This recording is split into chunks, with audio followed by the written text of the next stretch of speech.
لا أقسم بيوم القيامة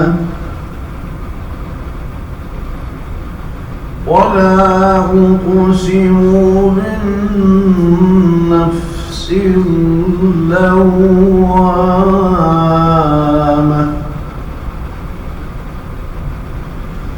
لا أقسم بيوم القيامة ولا أقسم بالنفس اللوامة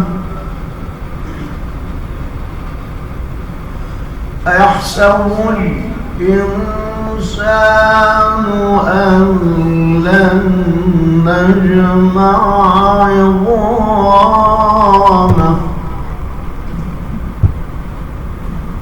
بلى قادرين على أن نسوي بنانه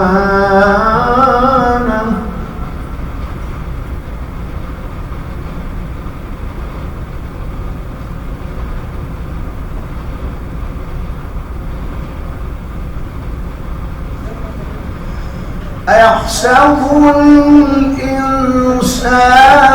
أن لم نجمع عظامه بلى قادرين على أن نسوي بنانه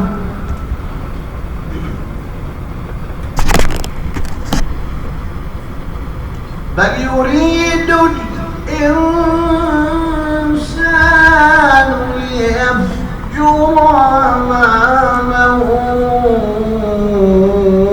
يسأل أيان يوم القيامة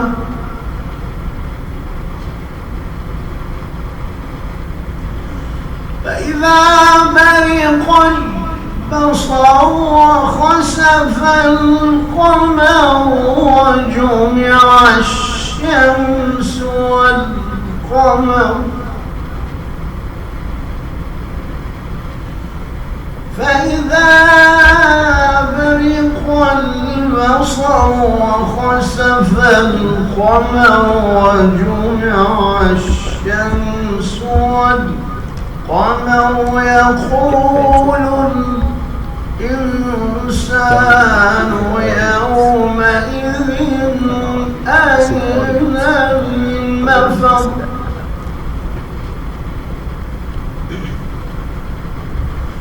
يقول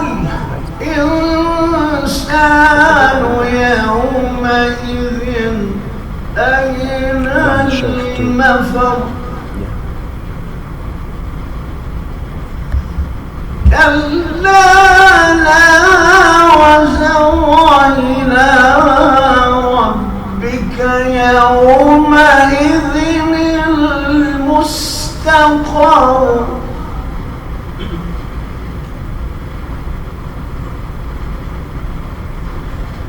كلا لا وزر إلى ربك يومئذ المستقر ينبأ الإنسان يومئذ بما قدم وأخر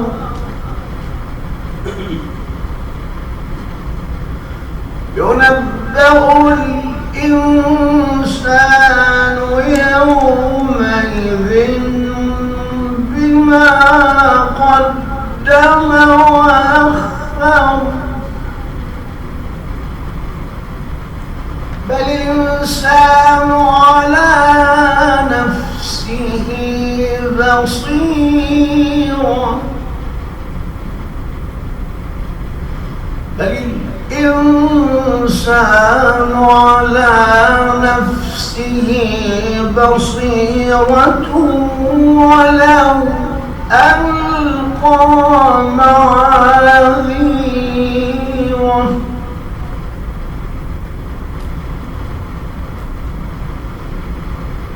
بل الإنسان على نفسه بصيرة ولو ألقى معاذيره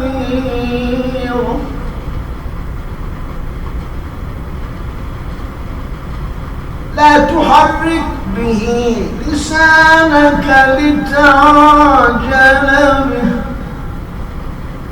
إن علينا جمعه وقرآنه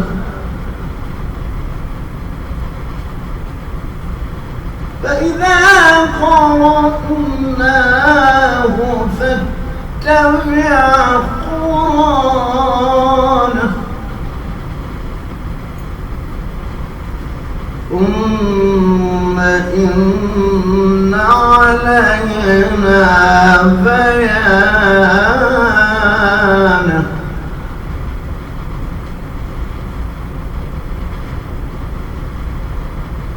لا تحرك به لسانك لتعجل به إن علينا جمعه وقرآنه فإذا قرأناه فاتبع قرآنه ثم إن علينا بيانه بسم الله الرحمن الرحيم والتين والزيتون وطور سينين وهذا البلد الأمين لقد خلقنا الإنسان في أحسن تقويم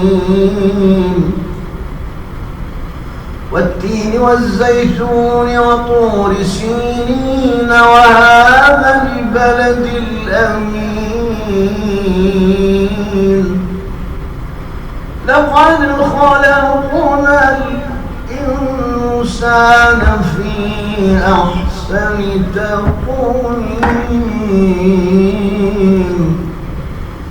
ثم رددناه أسفل سافلين إلا الذين آمنوا وعملوا الصالحات فلهم أجر غير ممنون إلا الذين آمنوا وعملوا الصالحات فلهم أجر غير ممنون فما يكذبك بعد بالدين فما يكذبك بعد بالدين أليس الله بأحكم الحاكمين فما يكذبك بعد بالدين أليس الله بأحكم الحاكمين صدق الله العلي العظيم الفاتحة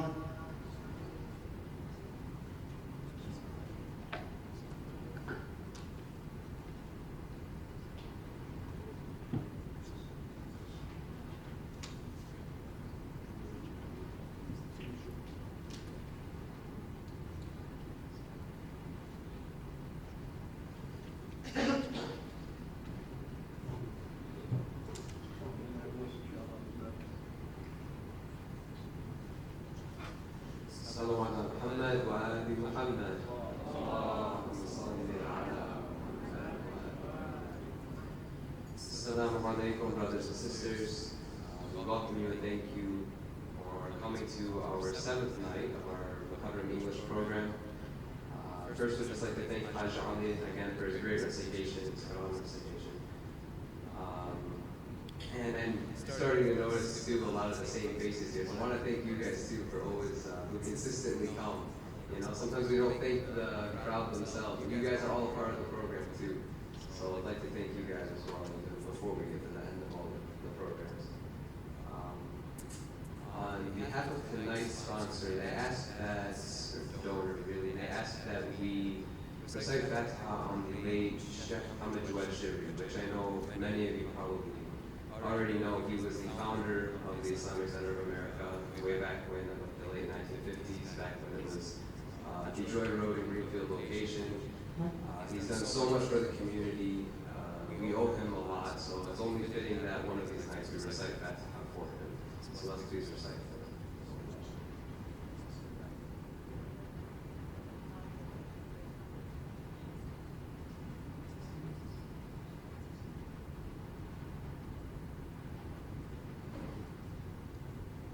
Thank you all very much. And please help me welcome now Sheikh Mahdi Hazari with the loud salawat.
بسم الله الرحمن الرحيم.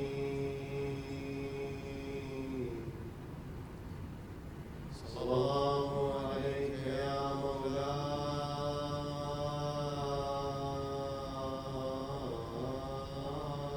يا رسول الله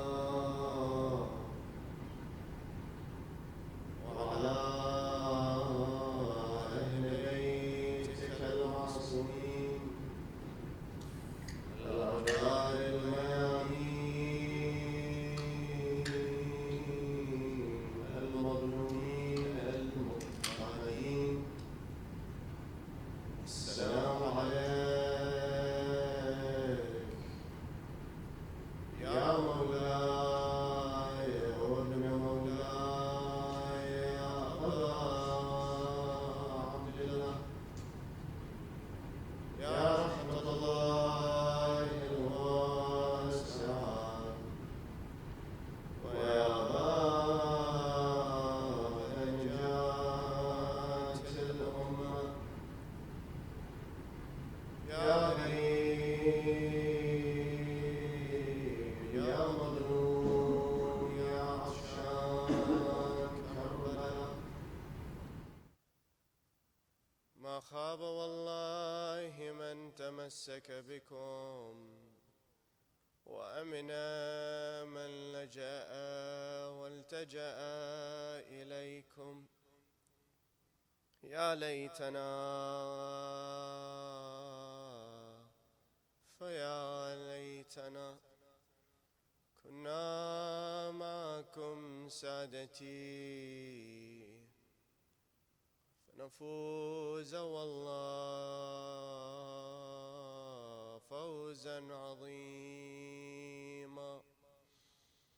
بسم الله الرحمن الرحيم.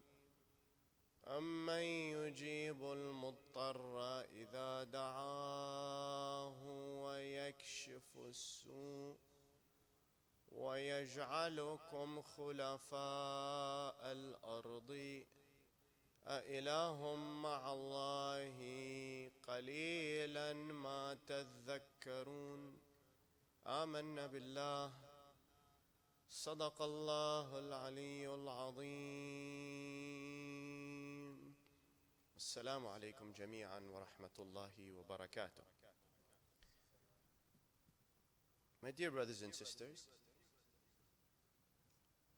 Islam is a religion that pushes insan to excel. And indeed, when the religion was proclaimed by Rasulullah sallallahu alayhi wa alihi wasallam in Arabia, as I've already indicated to you, that these were people who were steeped in ignorances, and their behavior and their culture and their actions demonstrated how deeply uncivilized and how unthinking they were. And so Islam came and it lit the light, the nur of reasoning amongst them. It did so for the purposes of advancing human beings. And that's why you see that throughout history, whenever there are periods of darkness, when I mean darkness, I mean stagnation of mental thinking, stagnation of human imagination, stagnation of progress, almost certainly it is followed by a period of awakening. Because insan's nature does not want to stay in darkness. It doesn't want to stay sort of trapped by old ways. Insan wants to change. Insan wants to be enlightened. And that's why even during the dark ages, things were so difficult, but there were many thinkers, even in Europe. So much so that eventually, although much of the oppression was due to religious establishment, that the religious institutions were the ones preventing people from thinking freely and from exploring and examining sciences, etc., you see that people kept the flame alive, that reasoning was a necessary component to human advancement, human progress. And that's why eventually the Renaissance took place. The Renaissance was not just a awakening of human minds in terms of arts and humanities and these sorts of things, but it was also an advancement in terms of science and ways of thinking and postulating and approach to life, so that everything has a meaningful foundation. And that is the core of Islam. And Islam has always emphasized the point that this is a thinking religion. It is a religion for a thinking being. And that although you are told to obey and to follow whatever Allah tells you, that the foundation for your being as a human being and your life is going to be based on reasoning and thinking. And the only way you will advance and eventually make it closer to Allah is through thinking. So we see even in the time of Rasulullah sallallahu alayhi wa alihi wasallam, that after leaving Mecca, coming to Medina and establishing the Islamic nation, that there were threats. And although now the revelation of the Quran is steadily occurring, the Rasul is receiving the wahi, he is teaching the ayat of the Holy Quran or sharing them with Al-Imam Ali alayhi salam, he is giving their exposition to Al-Imam Ali alayhi salam. There are other huffaz, other people who were memorizing the Quran and indeed writing it down. People were being educated, people were discoursing in the mosque of Rasulullah sallallahu alayhi wa alihi wasallam. But there was also one eye of the ummah that was always outward, and that was because there was always threat.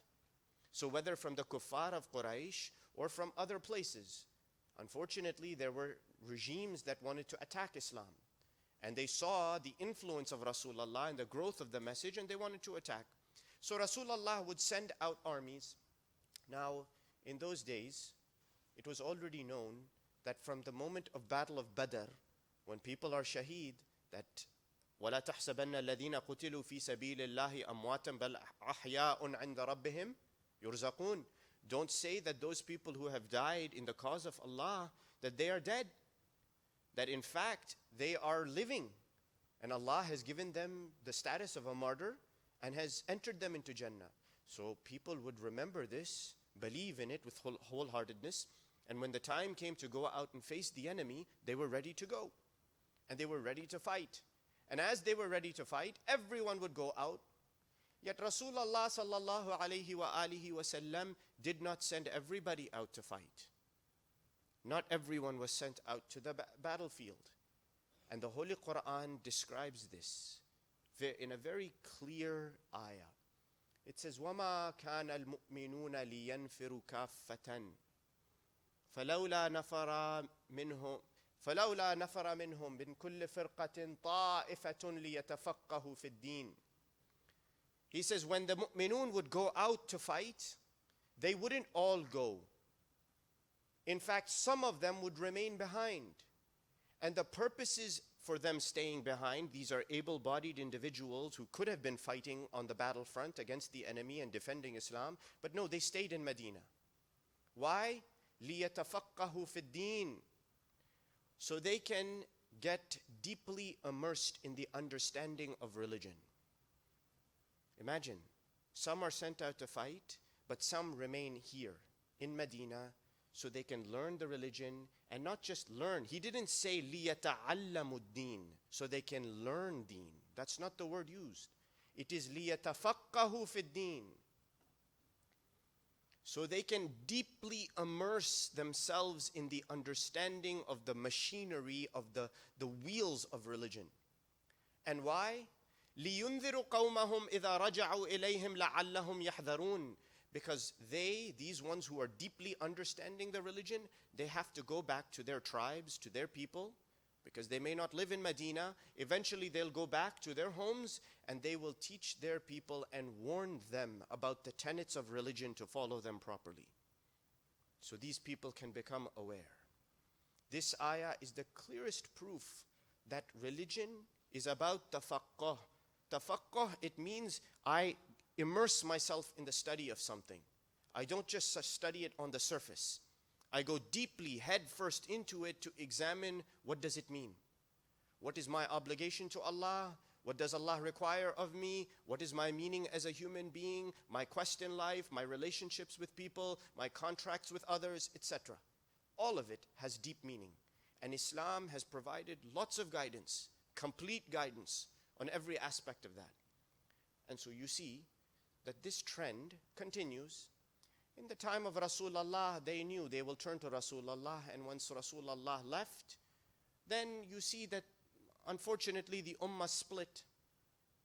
The ones who are the Shia, the followers of Ali ibn Abi Talib, they took recourse in Imam Ali alayhi salam, such that if there was need to understand something deeply, they would go to the Imam. And after Imam Ali, it was Imam Hassan alayhi salam. After Imam Hassan, it's Imam Hussein alayhi salam. And you will see, if you look in the literature, it's very interesting, because if you look at the hadith in the time of Imam al-Hussein, Imam Hassan and Imam Hussein, the hadith are very short. Maybe 2 lines. That's all they wrote. The hadith were very, very short. But now in the time of Imam Baqir and Imam al-Sadiq alayhim as-salam, the hadith are long. They're paragraphs long. If you look in Kafi, in the book Al-Kafi by Shaykh al-Kulayni, the traditions by Imam al-Sadiq, Imam al-Baqir, they are long. Why? Because the persecution was less. And I've mentioned this to you already. And now the times of Imam al-Kadhim goes by, Imam al-Rida goes by, and always the Shia are seeking their return always back to the Imam. And not only the Imam, but finding means of communicating with the Imam. Now I mentioned to you yesterday that the times of Imam al-Jawad and Imam al-Hadi alayhim as-salam were very difficult. And that both of their lives were very, very short. Imam Jawad maybe 25 to 26, 27 years of age, and he is martyred. Imam Hadi lived a little longer than that. Now, people knew already that Rasulullah sallallahu alayhi wa alihi wasallam had already said clearly, and Muslims knew this because it was in the hadith, that after me there are going to be 12 imams. 12 imams are going to follow me. And that 12th imam, he will come and he will be hidden. And he will remain hidden.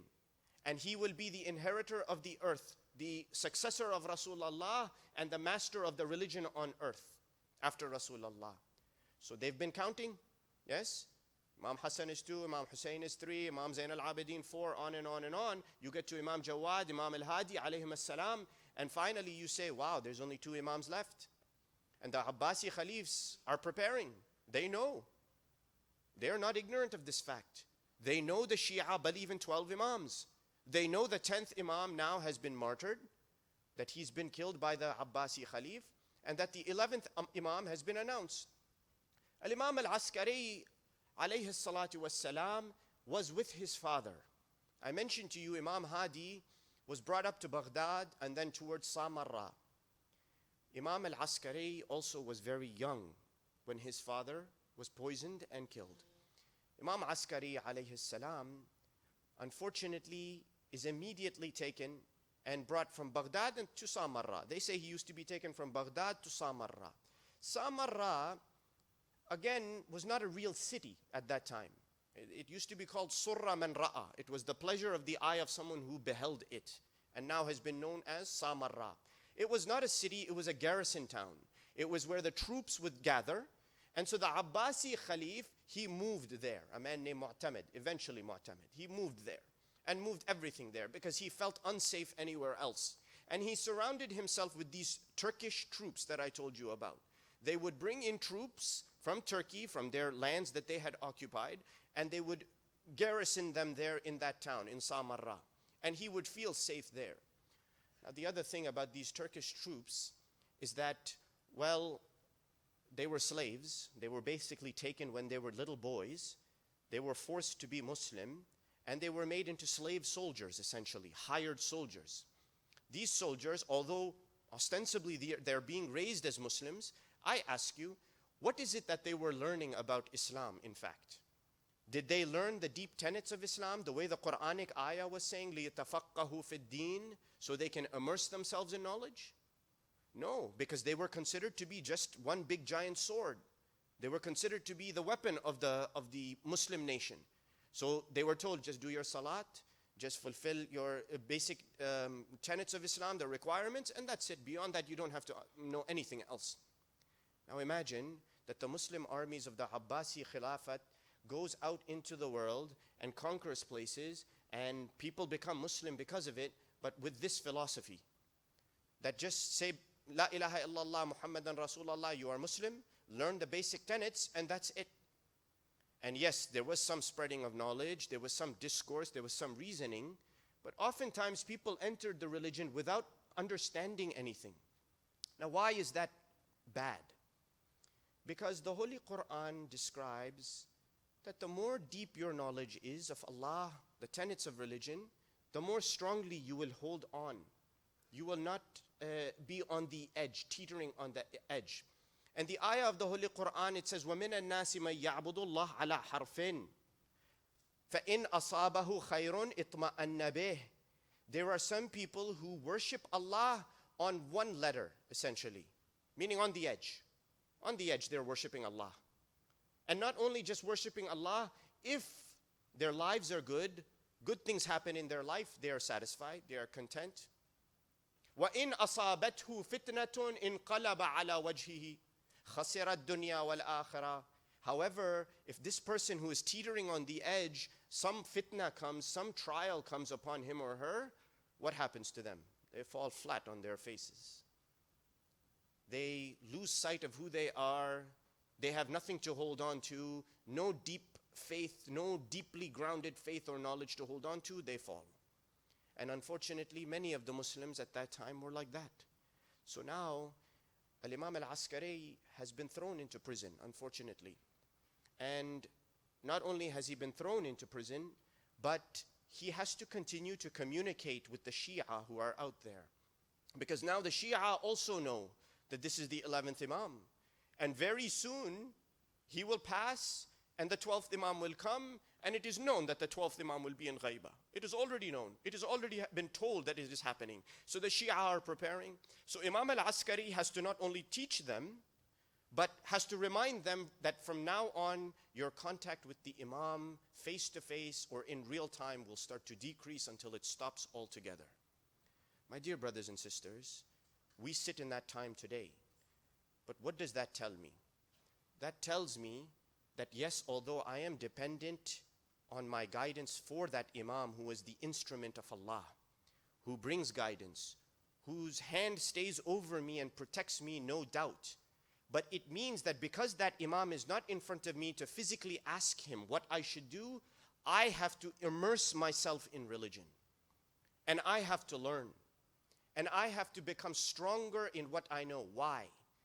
Because in life, it's all about decisions. Everything is about a decision, isn't it?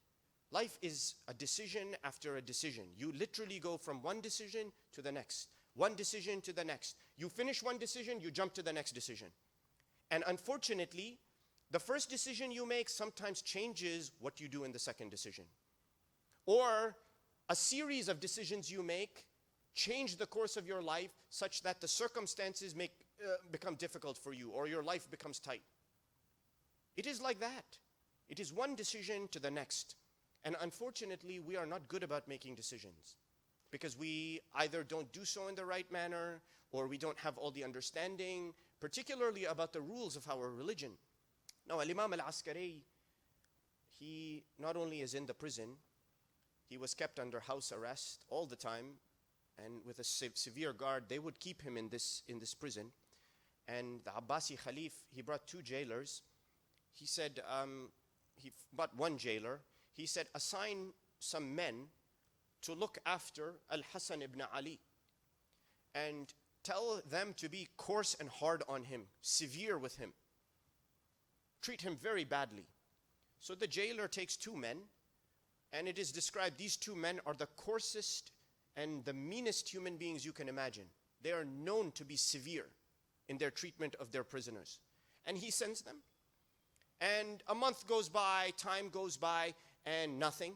So the Abbasi Khalif, he inquires, he says, what is happening? I have not heard anything. He calls that jailer. The jailer, he says, please forgive me, I will not be able to answer your question. What is happening?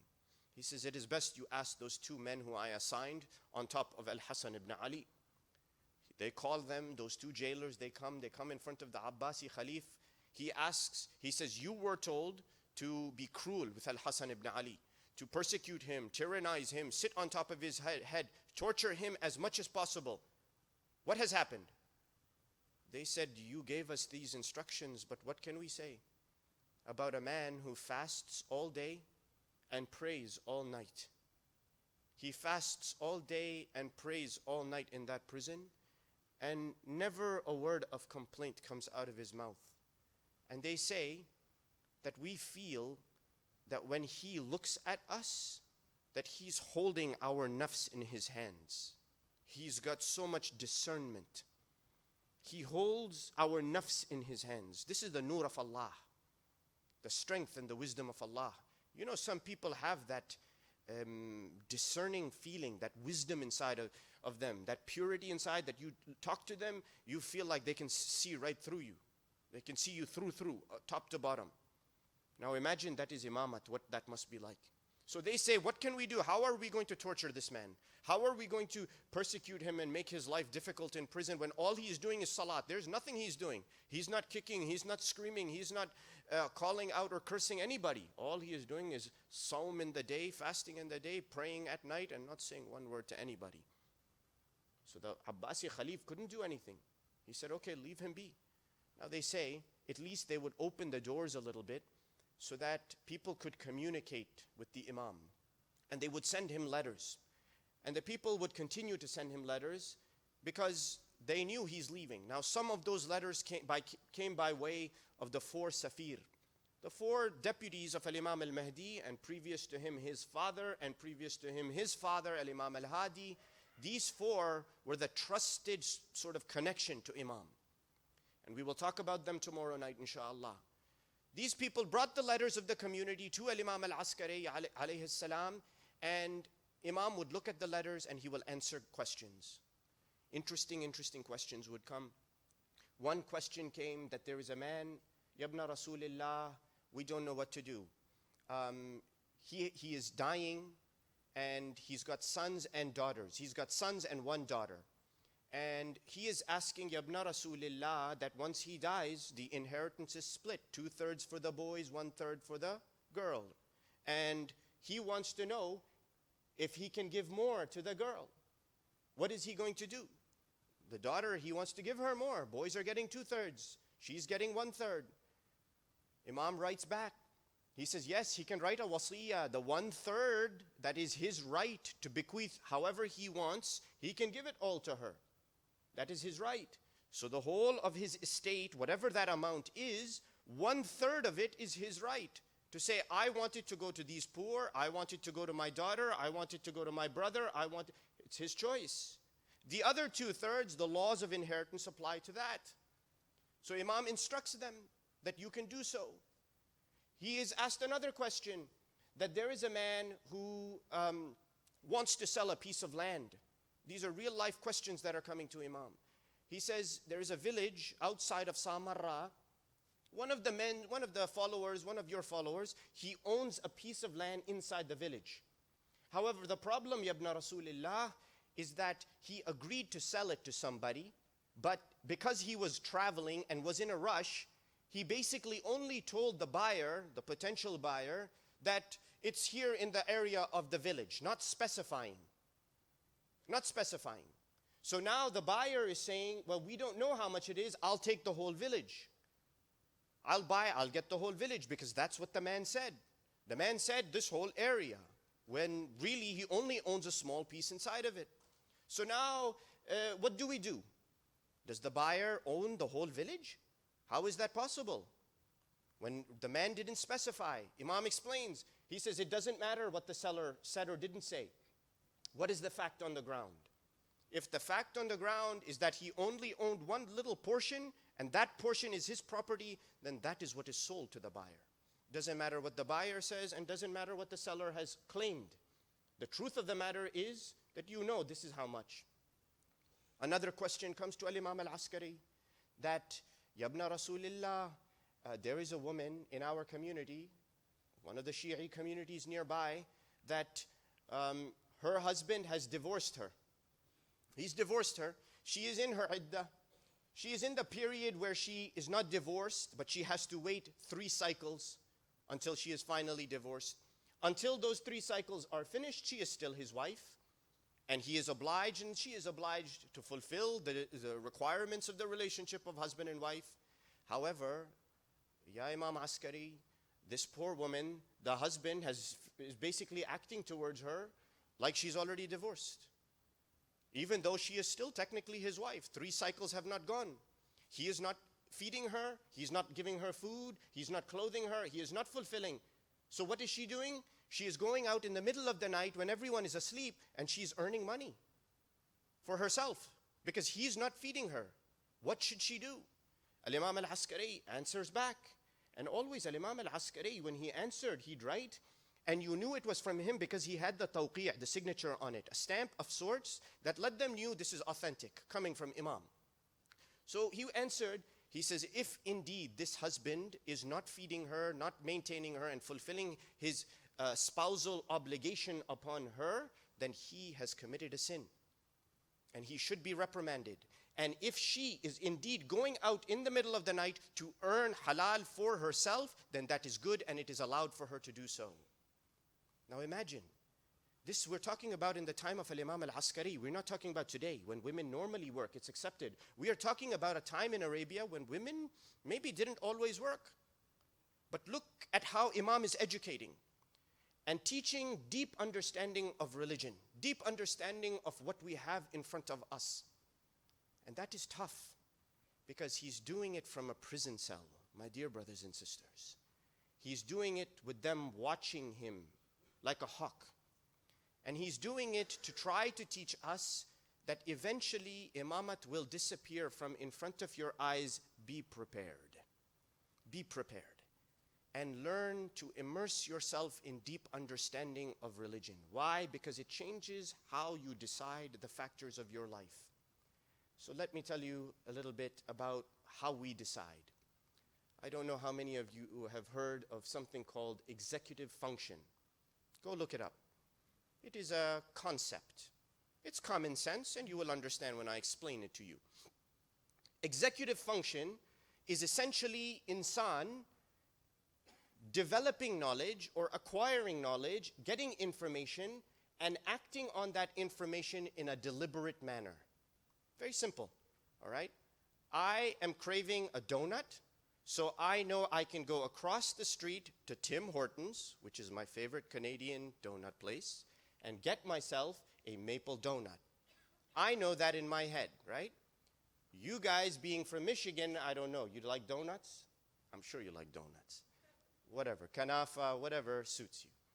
I have knowledge, I act upon that knowledge, and I fulfill what I want.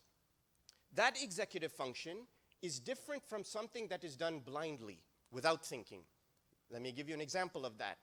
I have been driving to my job, the same route, for 15 years. There are days when I get up in the morning, early morning, and I go to work at 5:30 in the morning after Salat al-Fajr. It's still dark. I get out, I get in my car, I have my Dua al-Sabah from Imam Ali alayhi salam playing on my radio, and I drive, and I get in, and the next thing I know, I'm sitting in my office. And I think to myself, how is it did I get here? I'm not even sure how I got here. I'm sitting there and just wondering, what road did I take? I don't remember anything between when I pulled my car out of my garage and when I walked into my office. That span of time is like an empty period in my mind. Imagine, and I'm sure you have experienced the same thing. Your salah sometimes is that way, that when you are sitting in salah and you finish the tashahhud and you're doing tasbihat al-zahra at the end of it, you sit and think, did I read shahada or what? It was like on autopilot almost, yes? Because insan habitually does things because it's built in. Executive function is opposite of that. It means you consciously think of everything, you know the details, and you act upon it specifically. Now, there are three parts to it. Executive function has three parts. And you're going to say, well, why are you telling us this? I'm telling you this because this applies to your deen. This applies to your understanding of religion and how you act on your religion. The first part of it is called inhibitory control. It has three parts. Inhibitory control is your ability to consciously, with your mind, stop yourself from doing something, particularly if it is considered to be trivial or whimsical. Let me give you an example. You know that the stove is hot, so you don't touch the stove. Consciously, you stop yourself. You know that if you eat 3 maple donuts rather than 1 maple donut, that it'll be bad for you, so you stop yourself. That is inhibitory control. But it's complicated. It's not so simple. Why? Because our brains are, I've already told you, dopamine and serotonin fighting with each other, pleasure and contentment. So let me tell you the sorts of experiments they've done with this. So they do an experiment to show you the complexity of inhibitory control. They come and they say, okay, you've got 2 pedals in front of you. 1 pedal on the left side, 1 pedal on the right side. They say if I flash a red letter A in front of you, a red letter A, you push the left pedal. If I flash a blue letter B in front of you, you press the right pedal. Now, easy enough, right? You can figure that out. The red letter A comes, you push left. The blue letter B comes up, you push right.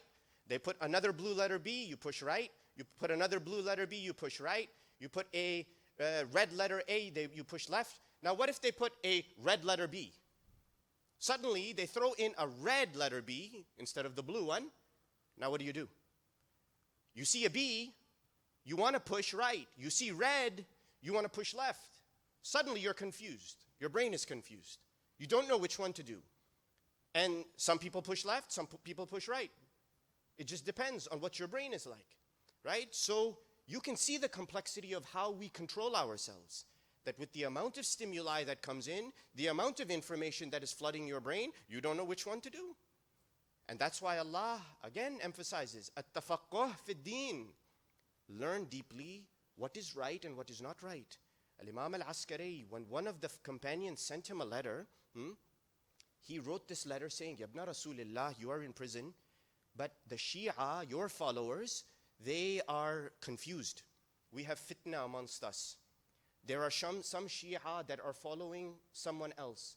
Another Shia who is following someone else. And by now the Shia themselves had broken up into different firaq, different madahib, different sections. Some were the Ismailis, some were the Zaydis, some were here, some were the Waqfiyya, etc., etc. There were many Shi'is. And people didn't know who imams were, who the rightful imams were. Why? Because the imams had been imprisoned. They knew they didn't want the Shi'as to meet the imams, so they kept them locked away. So now this man sends a letter to Imam. He says, Yabna Rasulillah, Shi'as are fighting. Shi'as are fighting, they're arguing with each other. We don't know what to do, we need your help. What should we do? Imam al-Askari writes a letter back. He says, I am aware of the challenges that you are facing amongst yourselves. I know that your hearts are suffering. And he says, I know even more that there are those who blindly follow the path of fasad and injustice and lies. There are those who follow the doubts. There are those who choose to follow Satan, shaitan, and there are those who unfortunately see the truth in front of their faces and they ignore it completely. He says, my advice to you, follow the Holy Quran and learn the Holy Quran from its rightful sources, which is Muhammad wa Ali Muhammad alayhim as-salatu was-salam. And if you cannot find the correct sources of explanation, find those people who have been designated by them, i.e. the 4 deputies who were left behind, and find out for yourself and never act in a moment of doubt. Imam explained, don't act out of doubt.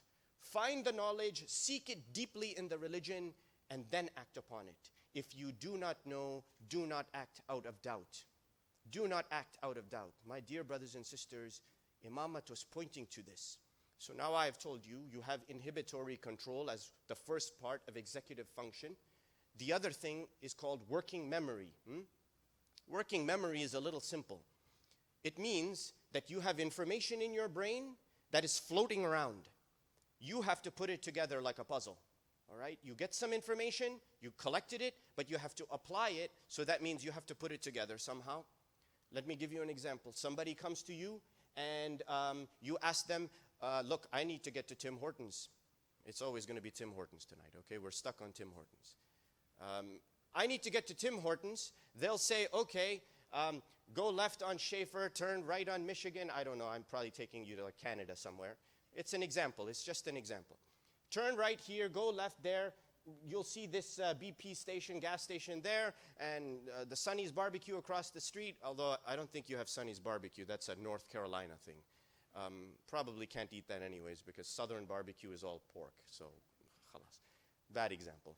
Avoid the Sonny's Barbecue, and there is Tim Hortons right next to you over there. Now, they threw all that information at you. You got it in your mind, but when you get on the road, automatically you have autopilot that will take you there. We're not there yet, unfortunately. We have GPS, but let's say this is in a time when you don't have your smartphone with you. You got to go by what they told you. Right here, left there, avoid the Sonny's, go past BP, there's Tim Hortons right in front of you. You have to apply that information to what you just heard. Right? Now, is it guaranteed you're going to find the Tim Horton? Maybe, but there's a chance you may make a right where you should have made a left. Or you go past it without even noticing it. Can that not apply to Deen and to Islam? That you got knowledge, you know what the tenets are, you know what Allah is saying, but unfortunately you didn't pay attention. You worked it wrong in your brain because you weren't deep enough in the knowledge, and so you passed right by what Allah told you. That can happen. The third thing is called cognitive flexibility. Cognitive flexibility means you have a set of knowledge in your brain, but you have the ability to consider different viewpoints. What does that mean? That although you know what is right and wrong, you can see the world and circumstances as being complex and difficult. And although you adhere to what is right and stay away from what is wrong, your mind is able to discern different circumstances. Let me give you an example of this. Is it haram to eat brownies? I hope not. We're not talking about special brownies, okay? Special, you get my meaning, right? I went to college here, so I know. I've never tried it, but I know. Let's just say that. So it's not haram to eat halal brownies. You can eat brownies, isn't it? You eat one brownie, good. Is it haram to eat a plate of brownies? Let's say you're home on a Sunday afternoon, you get yourself a Betty Crocker and you make a big plate of brownies all in front of you. And it's there. You got like 12 pieces, one for each Imam, okay? Imam Ali one, Imam Hassan one, Imam Hussein one. All these brownies are in front of you. Halal, no? Halal to eat everything in front of you. You're allowed to eat it. But the question is, should you eat it? It's not haram. Just like there are other things in our religion that are allowed. They are allowed. Get my meaning. Understand my meaning. They are allowed. But that doesn't mean you should do it. That doesn't mean it applies to you in your life. Do you understand? This is what cognitive flexibility means. Means you know what is required, what is allowed, what is permissible, what is not, but you know what applies to your life in your condition and what does not. And that what applies to you as halal, you may not need it. You may not need it in your life, whereas someone else may. So this is how you deepen religion. You deepen your understanding of religion. And that is the quest of Islam. And you see this in the life of Imam al-Askari, who was one of the great imams in terms of being able to share the fiqh and the knowledge of the Ahl al-Bayt despite being in the prison. And yet, when they poisoned him, he not only was poisoned in Samarra, but buried in that same jail cell. They put him right there. And what I say to you is that it is the beauty of Allah that He ensures that those Abbasi Khalifs, nobody cares about them. Who are they in history? Other than historical figures. Yet today, Shia will go to Samarra, to Askariyain, and they will pray there, and they will remember Imam and shed tears for Imam. And he was young. He was only 25 years old when he passed from this world. He was very young. And not only was he young, but when he died, and he was going to be preyed upon, his brother Ja'far, you all know this, that Ja'far was not a reputable man, and that he was trying to step forward and take the leadership and pray, when a 5-year-old boy came and he said, "Uncle, step aside. Step aside. This is my right to pray on my father." And the reign of Al-Imam al-Mahdi's imamat begins. And you see, and why does this relate to Karbala? Because my dear brothers and sisters, Imam Hussein, because he was trying to preserve religion, trying to preserve what is our aqeedah, was not doing it so we can be mindless oafs. Believe me, he doesn't want us to follow blindly. He doesn't want us to be mindless. He wants us to have tafaqqah, deep understanding of religion. Just like we study anything, we should study religion. We should understand the words of the Quran, the words of the A'imma al-Athhar alayhim as-salam, the meanings and the connotations behind what they are saying and their applications to our life. Because I say this to you, that the price that was paid for it was very, very, very dear. Very great. And one that had started from the time of Rasulullah sallallahu alayhi wa alihi wa sallam. That even when Al-Imam al-Hassan one day is sitting in his house, Imam Hussein alayhi salam comes in to see his brother. Imam Hussein walks into the door, and Al-Imam al-Hassan, the older brother, begins to weep. Al-Imam al-Hussein, he says, "Ya akhi ya Hussein, ma yubkik?" Why are you crying like this? Imam al-Hassan, he says, "Ya Aba Abdullah, I am crying for you." Imam Hussein, he says, "But my brother, why are you crying for me? You are older than I am. Look at the difficulty you are going through. Look at how they are treating you. Muawiyah is not leaving you." Imam Hassan, he says that the one who eventually will give me the poison will feed the poison to me. And I will die and I will leave this world. ولكن لا يوم كيومك يا أبا عبد الله. There is no day like your day, Ya Hussein. And we say this with our hearts going towards Karbala. Imagine you are on the battlefield of Karbala. There is no day like your day, Ya Hussein. And we are standing with you, Sayyidi Ya Aba Abdullah, on that battlefield with our hearts, with our minds. Al-Imam al-Hassan, he says, Ya Aba Abdullah, I will die of poisoning, but you will be faced with thousands of soldiers claiming to be from the community of our grandfather, ready to spill every last blood of yours and attacking all of your family and companions. When Al-Imam al-Hassan passed from this world, they would not even allow him to be buried near Rasulullah. They would not even, he said to Imam Hussein that my brother, when I die, take my body across near the grave of Rasulullah so I can give one last salam to him.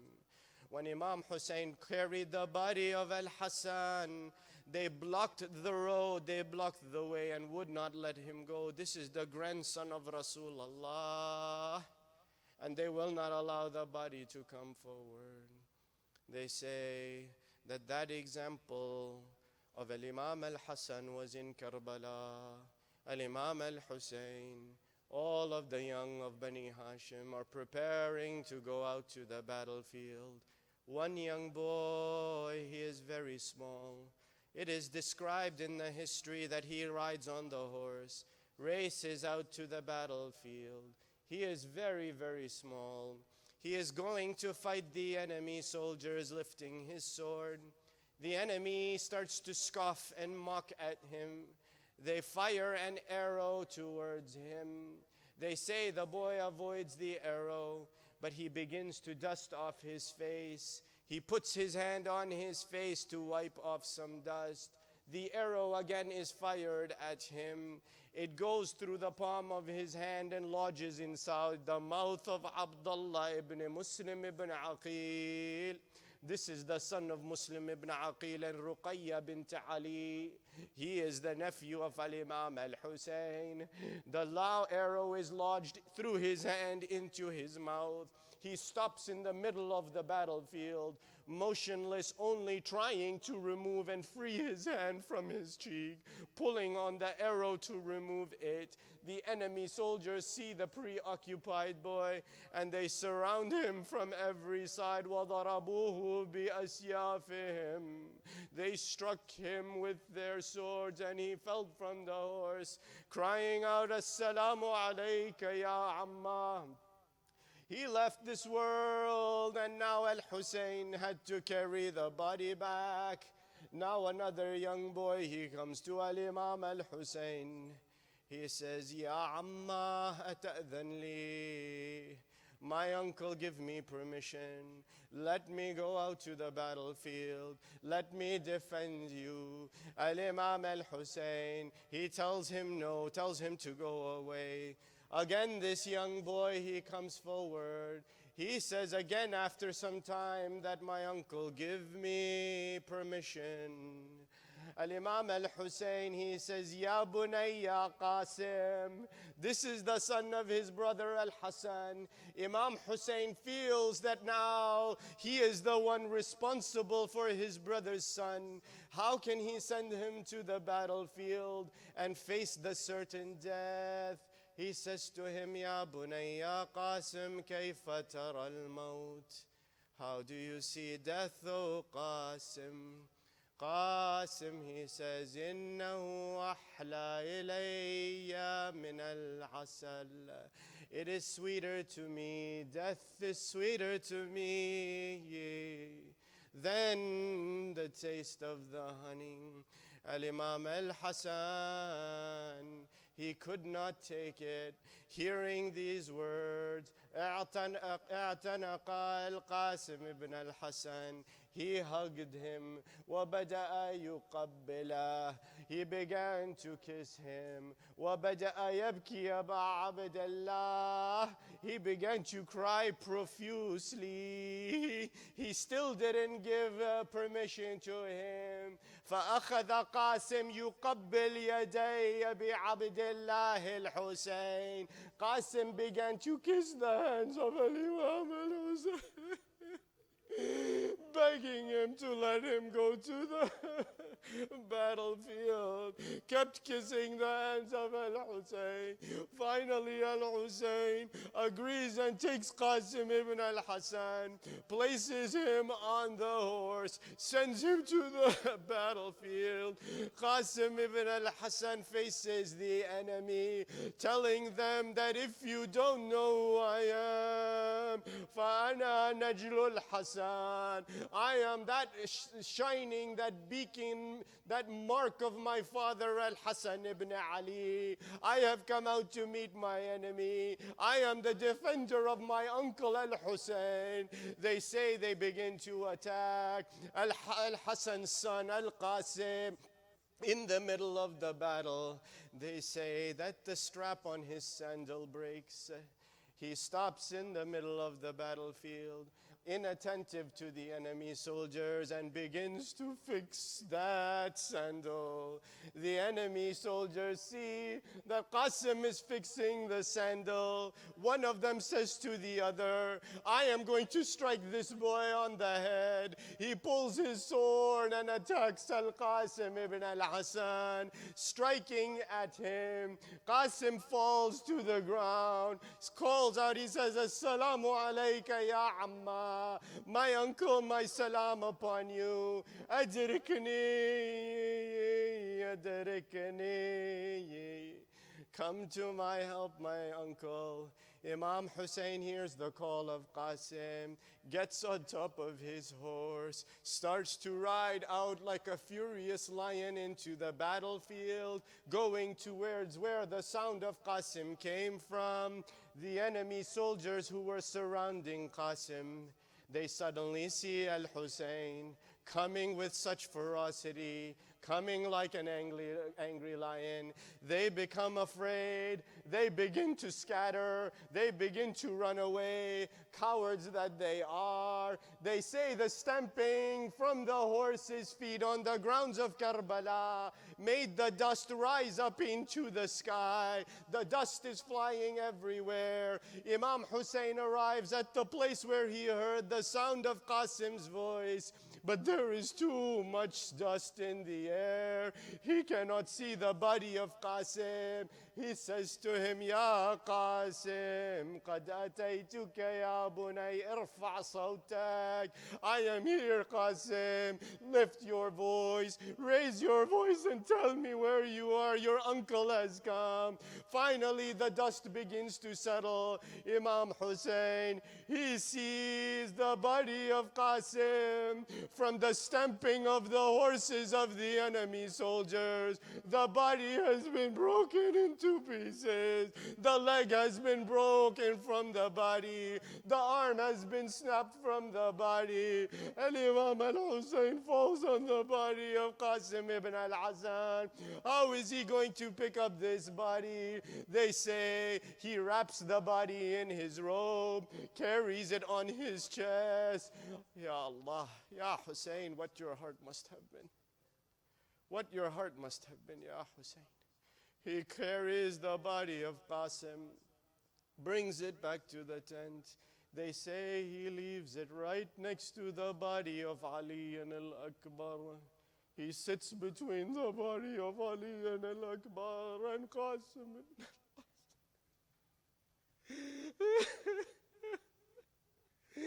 How is he going to tell the mother of Qasim?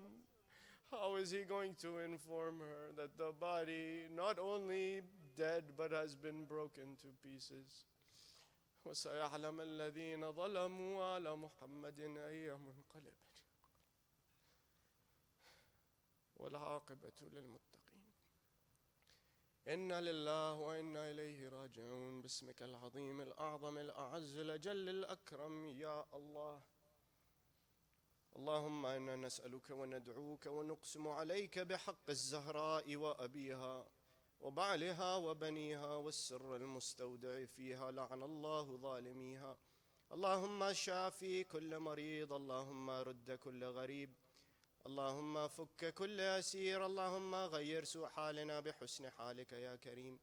اللهم وفقنا لمراضيك وجنبنا معاصيك، وثبت أقدامنا على صراطك المستقيم، وخذ بأيدينا إليك يا أرحم الراحمين.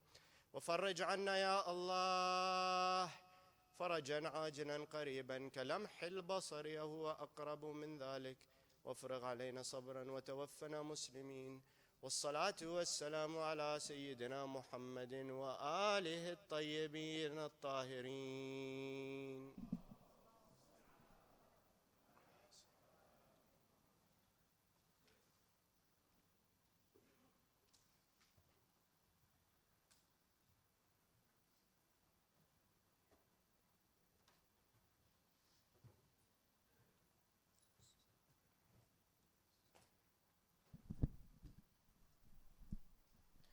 That concludes the program for tonight. Thank you, Sheikh Mahdi, as usual, and thank you all for coming again. We'll see you tomorrow as well. In the next 2 nights, inshallah. The final night, the 10th night, will be in the morning, where they will be having the recitation in English and in Arabic, inshallah. Salawat ala Muhammad wa ali Muhammad.